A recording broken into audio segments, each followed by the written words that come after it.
In this video, we're going over head movement and blocks and how you can counter off of those blocks. How's everyone doing? So in this video, I'm going to be going over basic head movement fundamentals and what I believe you should be doing with your head movement, how to not get caught, like where and when you should be using which specific kind of head movement. So right here, you can see I'm doing a lot of slips, and I'm slipping and rolling or slipping and dipping or pulling. All right, so I never want to slip and then slip back the other way.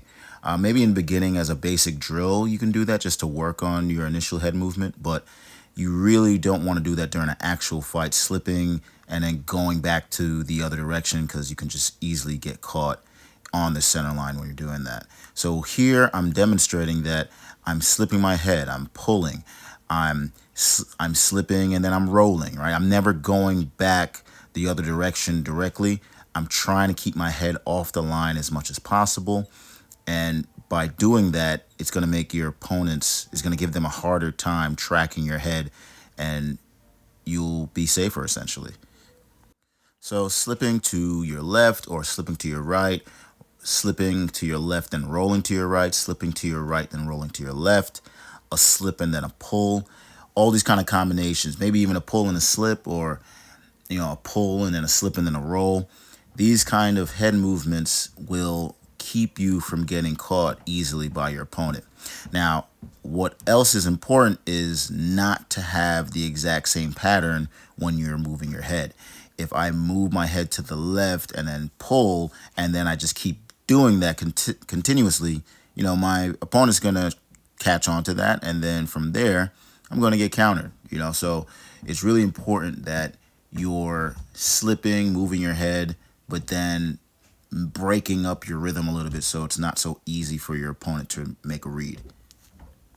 So here I'm going over blocking and countering. I'm doing a really simple one here. I'm doing a lead block into my 2-3-2 or rear block into my 3-2-3. When you start off doing your blocking and countering, you want to make it really simple. You don't want to make it overly complex and have combinations that wouldn't really work in a true situation. So the 2-3-2, the 3-2-3, these are tried and true combinations, especially off of counters. So when you're blocking off that lead side, you're shifting your weight a little bit back, which gives you more strength for your two or your cross.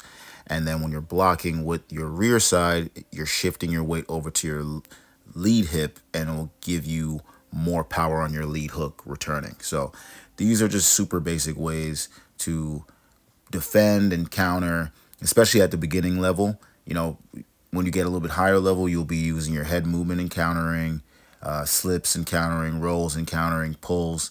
But if you don't really have a read on your opponent's speed and timing, then blocking and countering is a good alternative, especially to begin with. And now we're moving on to blocking, countering, and then taking a little bit of an angle. So here you see that once I finish with my combination, I'm making a little angle out to my lead side using my circle jab.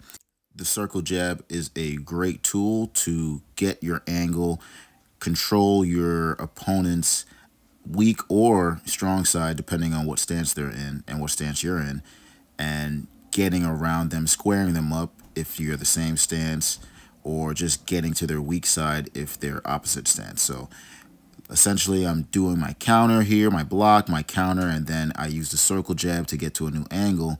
And if I feel confident during the spar or the fight, I can follow up with an additional combination, additional power punch on top of the circle jab. So it's a great way to get around your opponent, and it's definitely something you want to be using in your shadow boxing, in your bag work, in your mitt work, and during your spars and fights as well. It's really just going to get you into better advantageous positioning when you do so. So I hope you guys enjoyed this video and learned something, and I'll catch you in the next one.